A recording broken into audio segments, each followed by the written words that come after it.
ایک بڑی ڈیولپمنٹ تو یہ ہے کہ ایک دور تھا جو رک گیا تھا تعلقات کا، بات چیت کا، ڈائیلاگ کا، جس پہ ساری دنیا زور دے رہی تھی. یہ ترکیہ کے اندر دوبارہ سے سٹارٹ ہو رہے ہیں جمعے کے دن سے. کیا دیکھ رہی ہیں اس کے حوالے سے؟ دیکھیں، امریکہ کے اندر اسٹیبلشمنٹ میں بہت بڑی سپلٹ ہے.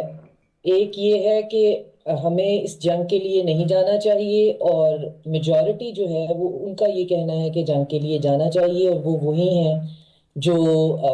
زائنسٹ لابی ہے یا جو اسرائیل کے یا ایپسٹین فائل کے اندر آپ کو وہ لوگ ملیں گے، تو ان کی اپنی اپنی مجبوریاں ہیں. اور میں نے میرا خیال ہے آپ کے ہی پروگرام میں لاسٹ ٹائم بتایا تھا کہ رائٹر نے ایک آرٹیکل لکھا ہے جس میں انہوں نے کہا ہے کہ جو ایران پہ حملہ ہے اس کا صرف ایریل اٹیک سے کام نہیں چلے گا، اس کے اندر ہمیں جو ٹارگیٹڈ جو انٹیلیجنس آپریشن بھی کرنے پڑیں گے، کیونکہ صرف رجیم چینج سے وہاں پہ کام نہیں چلے گا، اس کی سچویشن وینزویلا جیسی نہیں ہے. تو پھر میری نظر سے اسرائیلی میڈیا پہ ہبرو میں ایک آرٹیکل جو ہے وہ گزرا، تو اب تو بہت آسان ہے اس کو ٹرانسلیٹ کر لینا اور یہ اس کو سمجھ پانا. تو اس میں انہوں نے بڑا ڈیٹیل میں آؤٹ لائن کیا ہوا ہے کہ اسرائیل نہیں چاہتا کہ امریکہ کسی بھی ڈیل میں پڑے، اور اس کے لفظ یہ تھے کہ یہ جو اسرائیل ہے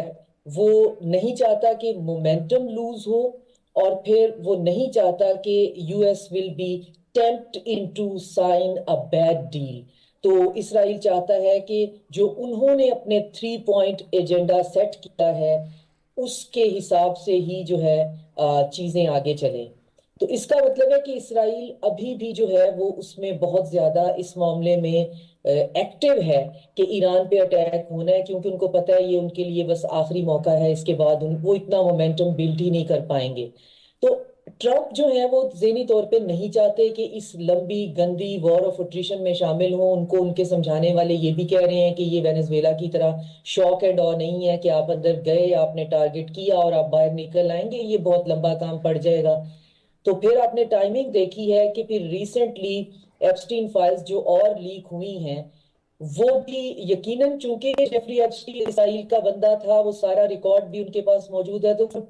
بالکل باکس کرنے کے لیے ٹرمپ کو کہ ہمارے پاس اس سے بھی زیادہ کچھ ہے، ابھی تو ہم نے صرف یہ گند جو ہے وہ باہر مارکیٹ میں پھینکا ہے، اور اگر تم لائن پہ نہیں آئے تو اس سے بھی زیادہ. اب آپ دیکھیں جب ملکوں کی تقدیروں کے فیصلے جو ہیں وہ پیڈوفائل کر رہے ہوں گے، کینیبلسٹ کر رہے ہوں گے، انسانی گوشت کھانے والوں سے لے کر ڈرگ ٹریفکنگ کرنے والے اور بچیوں اور بچوں کے ساتھ جو ہے وہ ان کی ٹریفکنگ اور ان کے ساتھ نازیبا جو ہے وہ سلوک، ہیومن سلوک کرنے والے، تو پھر ہم یہاں بیٹھ کے ہم جتنی بھی باتیں کر لیں گے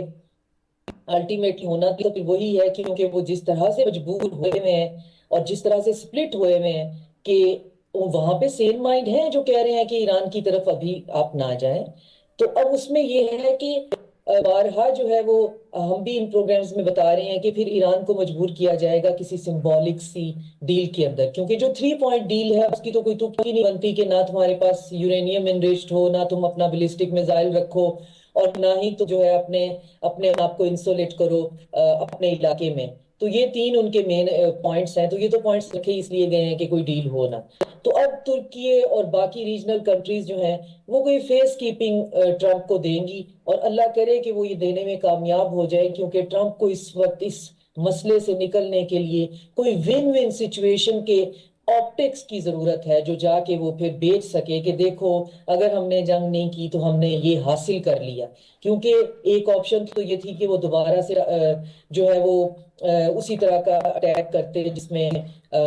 دونوں پارٹیز کو پتا ہوتا کہ جی اٹیک ہو رہے ہیں، سمبولک اٹیکس. وہ ایران نے انکار کر دیا، اس نے کہا یہ تماشا زیادہ دیر نہیں چل سکتا، اس دفعہ میں بالکل اس میں پارٹی نہیں بنوں گا، آپ اپنی جگہ خالی کریں میں اپنی کروں اور ہم دونوں جو ہیں وہ کھٹ پٹ کرتے رہیں. تو ایران نے جب انکار کیا تو اب اس کے لیے امریکہ کے لیے اس میں سے نکلنا اور بھی مشکل ہو گیا. تو اب ایک اچھا